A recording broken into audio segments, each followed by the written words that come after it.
So I hit a nerve with my last video about John Byrne. Some of you said I'm being too rough. The others said I had the same experience. In this video, we're going to discuss it.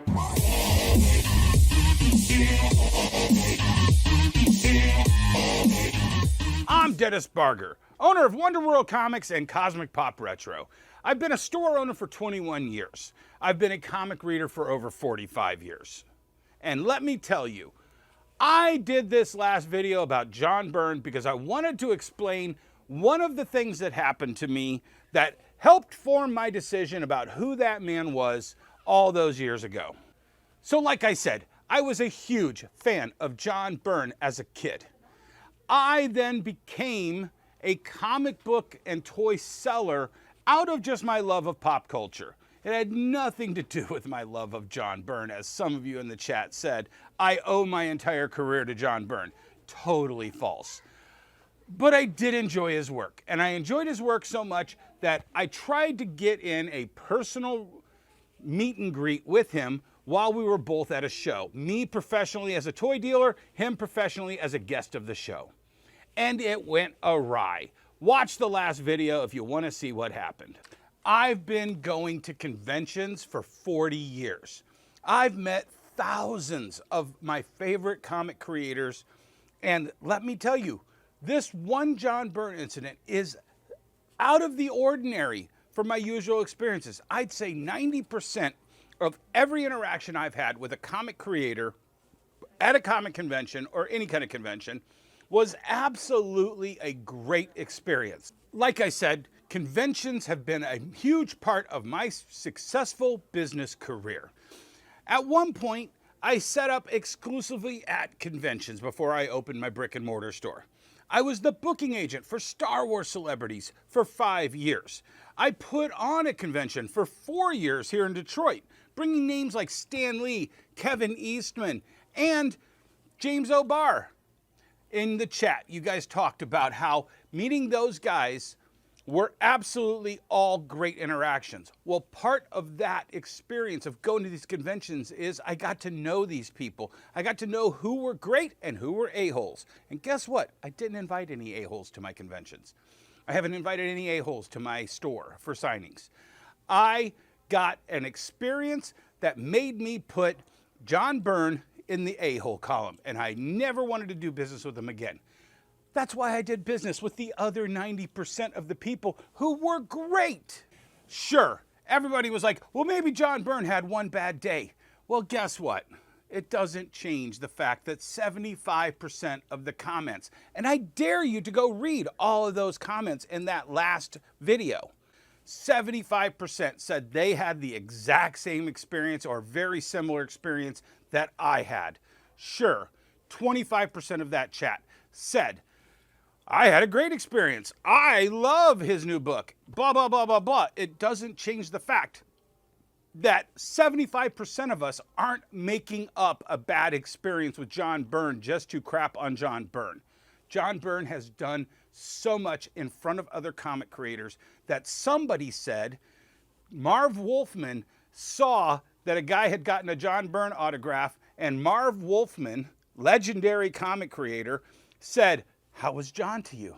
And the person in the chat said, oh, he was actually pretty good. And Marv Wolfman was like, oh, good, you had a good day. This is indicative of the convention scene in general. Sure, Star Trek was kind of the first mega convention that people understood. There was a fandom and people came to them. And sure, Galaxy Quest is based on a lot of those stories of certain Star Trek people going next. That came from real experiences. Everybody I know on the convention circuit watched Galaxy Quest and said, oh my God, this is the greatest depiction of what we go through. Sure, there's dorky fans that ask dorky questions that you couldn't possibly know. Plus, there are great fans who have great stories that inspire the people who are signing the autographs. But to say John Byrne had just one bad day, well, there was at least 200 comments in that last video that said John Byrne treated me like crap, the same as I was treated. So in the 60s, when Comic Cons were created, you could be a comic creator and be a jerk. And in the 70s, when Star Trek conventions started, you could be a jerk. But in the 80s, when you started having magazines that talked about how big of a jerk you were, and in the 90s when you had Wizard and they didn't talk to you because they heard you were a jerk, but in the age of social media where we can all interact, now we're finding out who have been jerks for all that time. And I'm sorry, but the predominance of people who commented in my last video have resoundingly said John Byrne is a majority of the time a dick. I said in that video, anybody can have a chance to change. And I haven't heard John Byrne apologize or give any kind of mea culpa for all the times that he knows he was a dick to a fan. All the people in those comment sections know he was a dick to them. And John Byrne, I'm sure, has heard all the people say how many times he was a dick to somebody. Until he comes out and until he says, I'm sorry I was a dick, I've changed. I'm not going to care about his projects. And so will most of those people. It doesn't matter. He can sell out of 25,000 books of fan fiction, not gone through Marvel, and be a huge success. However, how much more of a success could he be if he apologized to those people that he has wronged over the last 50 years? And how bigger of a success in his waning years could he be if he turned into the great John Byrne that 25% of you said he was to them? I have a track record of supporting comic creators. I've done it in so many of my personal lives and through my professional life. And this was one instance that while everybody's talking about John Byrne this way or that way, I wanted to put my perspective on the one interaction I had with him. And it touched a nerve that so many people had to watch this video. So many people had to comment on this video. So many people are engaging in that video that I felt we needed to come back around and explain.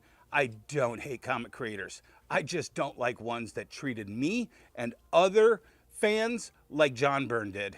And there's a bunch of them out there.